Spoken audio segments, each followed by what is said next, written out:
রাজ্যের বাকি জেলার মতন ভোট পরবর্তী হিংসায় জ্বলছে উত্তর 24 পরগনা। উত্তর 24 পরগনা জেলার সদর শহর বারাসাতের বুকেও এবার একই বিষয় দেখা গেল। শিশু পাচারকারী সন্দেহে দুই ব্যক্তির উপর চড়াও হন এলাকাবাসীরা। ব্যাপক মারধর করা হয় তাদের। ঘটনায় ব্যাপক চাঞ্চল্য ছড়ায় গোটা এলাকায়। হয়ে গেছে কি কারণ ওই বাচ্চা ছেলেদের ধরে নিয়ে যাচ্ছে তাই পুলিশের তরফে তো মাইকিং করা হচ্ছে, বাচ্চাদের ধরা হচ্ছে না, সমস্তটাই গুজব। কি বলবেন? আমি কি বলবো এই নিয়ে? সত্যি কি গুজব নাকি সত্যি এরকম খবর আছে বারাসাতের বুকে বাচ্চাদেরকে ধরে নিয়ে যাওয়া? অনেক ধরেছে, অনেক কেস আছে বারাসাতে কাজীপাড়ায় কি হলো, পুলিশ ইচ্ছাকৃত করা হচ্ছে, প্রশাসনের তরফে চাপা দেওয়ার চেষ্টা করা হচ্ছে এগুলো। তাই তারা কি এখানে কি একটাও ধরা পড়েছে এখনো পর্যন্ত? এরা পাবলিক যা দৌড়িয়েছে তাই। এক্ষুনি আমরা দেখলাম যে দুজনকে অ্যারেস্ট করলো, কি কারণে অ্যারেস্ট করা হলো? ওই সন্দেহ করে ধরে। স্থানীয়দের দাবি, এই বিষয়ে পুলিশকে জানানো হলে ঘটনাস্থলে পৌঁছান বারাসাত থানার পুলিশ। তাদের মতে বাচ্চা পাচারের বিষয়টি সম্পূর্ণ ভুয়ো খবর, আর এই বিষয়ে এলাকায় মাইকিং শুরু করেছে প্রশাসন। আজকে এটা আমরা জানতে পারলাম কি সকাল থেকে 2-3টে ঘটনা হয়েছে, যেখানে এখানে স্কুলের কাছাকাছি, যেরকম আপনি দেখলেন সেন্ট্রাল মডার্ন স্কুল কাছে হলো, তার আগেও একটা স্কুলের কাছে ঘটনা হয়েছে, যেখানে পেরেন্টস হঠাৎ করে প্যানিক করে যাচ্ছেন কি ওনার বাচ্চাদের স্কুল থেকে বাইরে বেরোচ্ছে না বলে। ক্লাস শেষ হওয়ার 10 মিনিট পরেই ওরা প্যানিক করে যাচ্ছেন। এত তাড়াতাড়ি প্যানিক করার মতন কোনো বিষয় ছিল না, কোনো গল্প ছিল না। তাও এটা বোঝা যাচ্ছে কি কেউ ডেলিবারেটলি এখানে একটা রুমার স্প্রেড করে দিয়েছেন কি এখানে বাচ্চা চোর ঘুরছে বলে। তো তার জন্য এরা কনফিউশনের মধ্যে কেউ এমনি পাবলিককে যার উপরে এরা সন্দেহ পাচ্ছেন ওদেরকে ধরে ধরে মারছে। এরকম করলে একদমই টলারেট করা যাবে না। আমরা অলরেডি 3-4 দিন থেকে এই রুমার্সগুলোকে, মিসইনফরমেশনকে আমরা ফাইট করছি। We have been sending out information on all social media platforms also. আমরা সবাই কনফিউশনটাকে ক্ল্যারিফাই করছে। আমরা এটাও বলেছি কি কাজীপাড়া কেসকে নিয়ে যে রুমারটা স্প্রেড হয়েছে ওটা একদমই মিথ্যে কথা। ওখানে সেরকম যেরকম সোশ্যাল মিডিয়াতে গল্পগুলো ঘুরছে সেরকম কিছু হয়নি। Post-mortem doctor very clearly told that কি কোনো পার্ট মিসিং যায়নি, সেরকম কিছু হয়নি যেরকম রুমারগুলো ছড়াচ্ছে। তো তার জন্যই আমরা সবাই গার্জিয়ানসকে, পেরেন্টসকে, বারাসাত আর মধ্যমগ্রাম রেসিডেন্টসকে আমরা বলতে চাইছি কি আপনারা প্লিজ আইনে হাতে নেবেন না। আজকে যেরকম ইনসিডেন্ট হয়েছে এটা আমরা টলারেট করবো না। সবার উপরে অ্যাকশন হবে, একদম স্ট্রিক্ট অ্যাকশন হবে, এবং যারা রুমারটা ছড়াচ্ছেন ওদের উপরেও অ্যাকশন হবে। আমরা এটা ইনকোয়ারি করে তদন্ত করে আমরা পেয়ে যাবো। তো আমরা এটাই আপিল করতে চাইছি সবাই পেরেন্টসদেরকে কি আপনার বাচ্চাদেরকে আপনি স্কুলে পাঠাচ্ছেন, আপনি স্কুলের অথরিটির সাথে কথা বলবেন।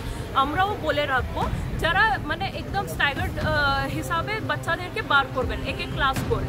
তো সবাই ওনার বাচ্চাদেরকে পেয়ে যাবেন, শুধু একটু পেশেন্স থাকবে, ঠিক আছে? সবাই স্কুলগুলো এখানে সিকিওর আছে। আমার টিমসগুলোটাও এবার স্কুল টাইমিংয়ে স্কুলের আশেপাশেই ঘুরতে থাকবে। তো আপনাকে যদি কিছু সন্দেহ আছে, কিছু সমস্যা আছে, কোনো ভয় আছে, তো আপনি যে কোনো সময় বলে বারাসাত থানা বা মধ্যমগ্রাম থানাকে ফোন করুন। আমার অফিসারদের সবসময় এলাকাতে 3 দিন ধরে ঘুরছে। আমরা এর জন্যই কি এই রুমার মঙ্গারিং না হয়ে এটাকে থামানোর জন্য আর এটাকে মানে ফাইট করার জন্যই we have been sending out teams. আমার আরটি যাচ্ছে, মোবাইল যাচ্ছে, এবং মাইকিংটাও করা যাচ্ছে এলাকাতে। সব এলাকাতে আমরা দিয়ে মাইকিং করাচ্ছে কি এরকম রুমারটা ছড়াচ্ছে কেউ, আপনার বাচ্চাদেরকে কোনো থ্রেট নেই, কিছু নেই, তো একটু আপনি শান্ত থাকবেন। তো এটাই আমরা বলতে চাইছি কি কেউ আইনে হাতে নেবেন না, আমাদেরকে কাজ করতে দেবেন। কাজীপাড়া বিষয়ে এরকম নেই কিছু, ওখানে এরকম কিছু পাওয়া যায়নি। এটা একটা শুধু রুমার ছড়ানো হয়েছে, তারপর থেকে সব আলাদা আলাদা এলাকাতে কেউ রুমার ছড়ায় এরকম প্যানিকটা ক্রিয়েট করছে। তো কাউকে প্যানিক করার মতো কিছু নেই, করতে হবে না। কাইন্ডলি কাম রাখুন আর পুলিশকে কাজ করতে। 2 সপ্তাহের মধ্যে 2টো ঘটনা, পুলিশের গাড়ি ওখানেও ভাঙচুর করা হয়েছিল, এখানেও ভাঙচুর করা হচ্ছে। পুলিশ প্রশাসন তাহলে ব্যর্থ মানে এলাকার মব মোকাবেলা করতে? না, এটা একদমই নেই। পুলিশ রিয়াক্ট করছিল, পুলিশ তো তাদেরকে মানে এক সাইড পাবলিককে অ্যাটেন্ড করছিল, তো আলাদা সাইডে এরকম হয়েছে। আমার টিম পৌঁছানোর আগেই উনি এরকম করে দিয়েছেন। এবার পুলিশের গাড়ি তো এলাকাতে ঘুরতেই থাকবে, যে কোনো জায়গায় উনি যদি পেলে আমার ফোর্সকে এরকম অ্যাটাক করলে that will not be tolerated. তো সবার উপরে অ্যাকশন হবে। আমরা আরও করবো, এখন তো we are trying to identify যে হয়েছে এই ঘটনাকে আমরা অ্যানালাইজ করছি। আমরা তাড়াতাড়ি মানে সব জায়গার আমার অলরেডি গাড়িগুলো মাইকিং করতে বেরিয়ে গেছে। যারা এলাকাতে মাইকিং করছেন কি এরকম কিছু হয়নি, এটা সব রুমার মঙ্গলিং আছে বলে, আর এরপরে আমার টিমটাই দুজনকে মারা হয়েছে, তাদের মধ্যে একজনের অবস্থা খুবই আশঙ্কা। এখন উনি হসপিটালে আছেন, আমরা খবরটা নিই। দুজনের কি পরিচয় জানা গেছে? আমার টিমটা কাজ করছে, আমরা পেয়ে দেবো। Thank you madam. তবে স্থানীয় সূত্রে খবর, এলাকার বেশ কিছু বাসিন্দাকে অকারণে গ্রেপ্তার করছে পুলিশ। পুলিশের কাছে ওয়ারেন্ট না থাকলেও এলাকার সাধারণ মানুষকে গ্রেপ্তার করছে পুলিশ। আমার হাজবেন্ডকে বিনা কারণে পুলিশ তুলে নিয়ে গেছে, ঠিক আছে? পরিষ্কার কথা। পুলিশ কি বলছে? কি অভিযোগ? কি অভিযোগ? বিনা কারণ কোনো অভিযোগ নেই, বরং পুলিশের বিরুদ্ধে অভিযোগ। আমার হাজবেন্ড আমার ছোট কাকা শ্বশুরকে বিনা কারণে তুলে নিয়ে গেছে, বরং পুলিশকে দরকার ধরে পিটানো উপর মহল থেকে। তখন সকালবেলা যখন এই ঘটনা ঘটেছিল, আপনার হাজবেন্ড? আমার হাজবেন্ড ছিল না, আমার মেয়েকে আনতে গেছিল। বেশ কিছুদিন ধরে বাচ্চা পাচারের ঘটনায় তোলপাড় হয়ে রয়েছে বারাসাত। 24 নম্বর ওয়ার্ডের এই ঘটনার পরে এলাকায় বারাসাত থানার পুলিশ প্রবেশ করলে পুলিশের ওপর আক্রমণ করা হয়, এমনকি ভেঙে ফেলা হয় পুলিশের গাড়িও। এই বিষয়ে এলাকাবাসীকে জিজ্ঞেস করতে তারা এক প্রকারের সমস্ত ঘটনা এড়িয়ে গেলেন। কাছে ওনারা যে ভিকটিম ছিল তাকে মারধর করেছে, সেই বেসিসে পুলিশ তাকে অ্যারেস্ট করেছে। কি বলবেন দাদা এই বিষয়ে? আপনাদের এলাকার লোক 3 ঘন্টা পর আমি মোবাইলে রিপেয়ারিং করতে গেছিলাম, আমার ফোনে কারো নাম্বারও নেই, ঠিক আছে? আমি জিও সেন্টারে ছিলাম, সকাল 11টা থেকে আমি ফিরলাম 2:45 সময়। লাস্ট একটা বন্ধুর ফোন নিয়ে আমার সিমটা ভরেছি, দেখুন ওর মধ্যে কোনো নাম্বার নেই, এখন অবধি কোনো কল রিসিভ হয়নি। আমি তো নিজেই জানি কি পুলিশ কি ইচ্ছাকৃত করছে এগুলো? সেটা কী করে বলবো, ঘটনা কি সেটাই তো বলতে পারছি না, জানি না। আমি এই বাড়ি ঢুকছি এখন। কোথাও পুলিশের ভয়ে অস্বীকার করছেন না? এখন অস্বীকার করবো কেন? কারণ আমাদের এলাকার নাম আছে, আমাদের এলাকায় কোনোদিন কোনো রকম মার ধর দাঙ্গা রবীন্দ্র প্লেসে একটা সুনাম আছে। তাহলে আজকে এই ধরনের ঘটনা ঘটলো কেন? এটা তো শুনছি তো স্কুলের সামনে কোনো একটা সন্দেহভাজন কি একটা ছেলেধরা কদিন ধরে চক্কর চলছে, সেই সব ব্যাপারে কিছু কিনা সেটা বলতে হবে। ওখানে আমি তখন ঘটনাটা আমি যখন ঢুকছি, যখন তখন খালি পুলিশ জিপি দেখলাম, আমি তো কোনো বাগজি কিছু কাউকে দেখিনি। আর পুলিশের ওপর আক্রমণ করা হয়েছে, পুলিশের গাড়ি ভাঙা হয়েছে আপনাদের এলাকা থেকে? আমি জানি না, এগুলো তো আমি জানি না দিদি। আমি তো জাস্ট ঢুকলাম, আমি কি বললাম, আমার মোবাইল রিপেয়ারিং করতে গেছিলাম, আমি জাস্ট ঢুকলাম, এইমাত্র আমি ঢুকলাম। ধন্যবাদ। এই ঘটনার খবর করতে গেলে সাংবাদিকদের ওপরেও আক্রমণের চেষ্টা করে এলাকাবাসী। পুলিশ তুলে নিয়ে গেলে এক্ষুনি আপনাদের বাড়ির লোককে তো? আমি তো জানতেই পারলাম না, আমি তো স্নান করতে গেছি। অস্বীকার করছেন, পুলিশের ভয়ে এড়িয়ে যাচ্ছে। আরে পুলিশ কিসের পুলিশ? পুলিশ পুলিশের ভয়ে এড়িয়ে যাচ্ছে। আমি মাথা খারাপ করে না, কোনো কথা বলতে চাই না আমরা। কি অভিযোগ? পুলিশ তুলে নিয়ে গেল আপনার বাড়ির লোককে? আমার হাজবেন্ডকে বিনা কারণে পুলিশ তুলে নিয়ে গেছে। তাড়াতাড়ি আয়, তোর বাবাকে পুলিশে তুলে নিয়ে গেছে, দাদাকে পুলিশে তুলে নিয়ে গেছে। তাড়াতাড়ি আয়, তাড়াতাড়ি আয়, তাড়াতাড়ি আয়।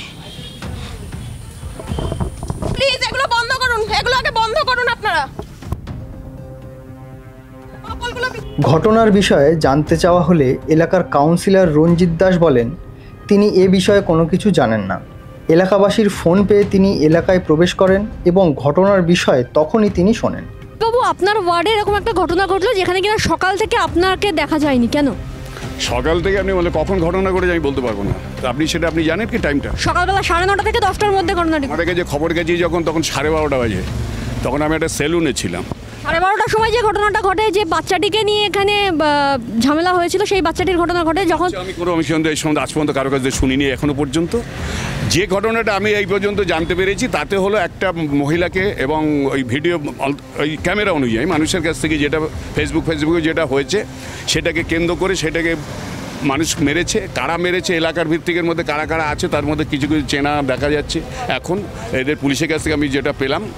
কিন্তু কেন মেরেছে বা সে ভদ্রমহিলা কে কোথাকার তার তদন্ত এরা না করে বা কি না বুঝে করেছে, কাজটা খুব অন্যায় করেছে। কারণ যদি আমাদের আইনে বলে বা আমার তরফ থেকে, আমি একটা কাউন্সিলর, আমাদের ডিউটি হলো কোনো মানুষকে যদি কোনো সময় সন্দেহ চোখে দেখি তাকে ডাকবো, জিজ্ঞাসা করবো, বসাবো, দরকার বলে আমি পুলিশের হাতে তুলে দেবো। এর বাইরে আমাদের কিছু না, আইনটা আমাদের। ভোট পরবর্তী হিংসা বারাসাতেও দেখা যাচ্ছে। আজ সকাল থেকে বারাসাতে দু জায়গায় একই ঘটনা, এর আগেও আমরা একই ঘটনা মধ্যে মানুষের মধ্যে একটা প্যানিক তৈরি করে দিয়ে কিছু কিছু জায়গাগুলো তৈরি হচ্ছে। এখন কারা এর মধ্যে ইনভলভ আছে পুলিশ তদন্ত করে খুঁজে বার করবে নিশ্চয়ই। তবে এলাকার কাউন্সিলরকে এক প্রকার দোষারোপ করছেন বিজেপি নেতা তথা আইনজীবী দেবাশিস সরকার। দেখুন, তৃণমূল কাউন্সিলর কিছু জানে না, এটাই তো স্বাভাবিক। আমরা কি আশা করেছি যে তিনি কি স্পটে আসবেন, এসে বলবেন আমি সবই জানি, আমার নেতৃত্বে হয়েছে, আমি করিয়েছি, এটা তো তিনি বলবেন না। তিনি অ্যাজ এ কাউন্সিলর যেটা তার বড় বক্তব্য, যেটা আমরা আশা করে থাকি, কাউন্সিলর কিছুই জানে না, কাউন্সিলর অন্ধ কালা বোবা, কদিন পরে বলবে যে আমি আইসিইউতে ছিলাম যখন ঘটনাটা ঘটেছে। আমাদের সৌভাগ্য যে কাউন্সিলর স্পটে এসে পৌঁছেছে, না আসলে কি করতাম।